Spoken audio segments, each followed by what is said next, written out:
Baik, bismillahirrahmanirrahim. Assalamualaikum warahmatullahi wabarakatuh. Alhamdulillahi rabbil alamin.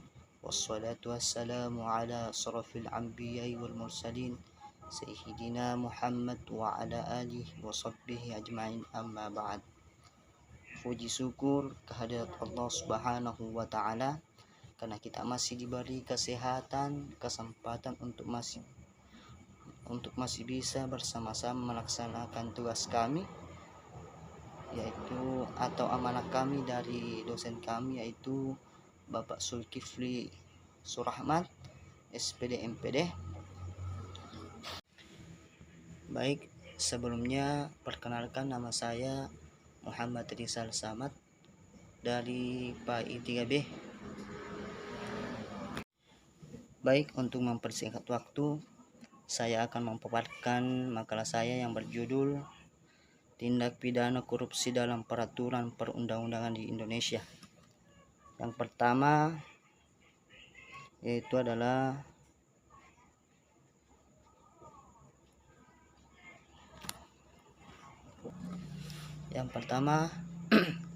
adapun tujuan pembahasan dari makalah kami, yaitu yang pertama, apa yang dengan dimaksud dengan korupsi. Yang kedua, apa yang dengan dimaksud dengan yang kedua, sebutkan kasus korupsi di Indonesia. Yang ketiga, bagaimana sejarah pembahasan tindak korupsi. Yang keempat, jelaskan alasan latar belakang peraturan perundang-undangan tindak korupsi dan peraturan perundang-undangan. Yang kelima, jelaskan tindakan pidana korupsi dalam peraturan perundang-undangan. Yang keenam atau yang terakhir, jelaskan bentuk peraturan korupsi yang dilarang. Baik, pembahasan yang pertama yaitu sejarah pemberantasan korupsi yang sangat cukup panjang di Indonesia, menunjukkan bahwa pemberantasan tindak pidana korupsi memenai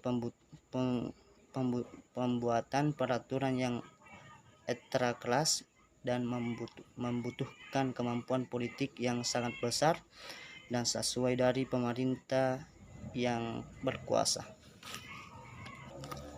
Dan selanjutnya,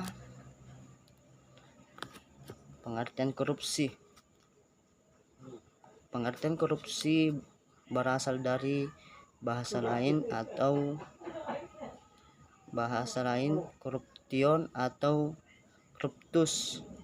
Corruption memiliki arti beragam,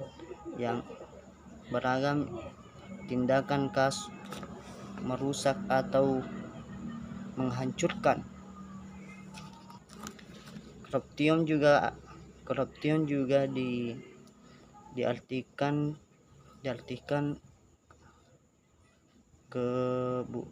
keburukan, kejahatan, kejujuran dapat dihusap. Yang selanjutnya sejarah pemberantasan tindak pidana korupsi. Yang pertama yaitu KUHP, yang kedua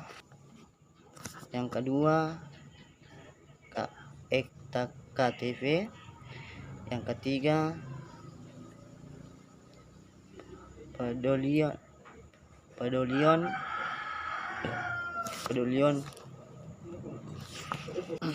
dan selanjutnya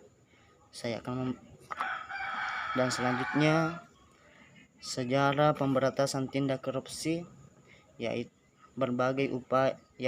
berbagai upaya pemberantasan korupsi dilakukan oleh pemerintah sejak kemerdekaan, baik menggunakan peraturan perundang-undangan yang ada maupun dengan membentuk peraturan perundang-undangan baru secara kasus mengatur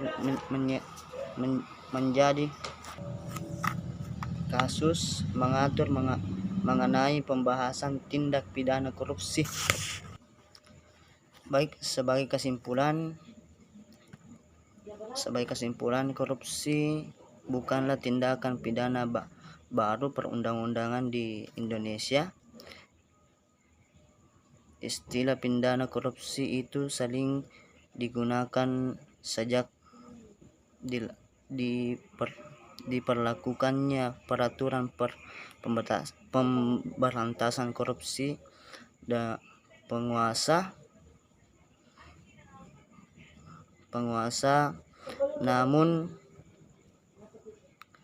perbuatan korupsi yang diatur dalam Kitab Perundang-undangan Hukum Pidana KUHP, hal ini bukti dengan diadopsi beberapa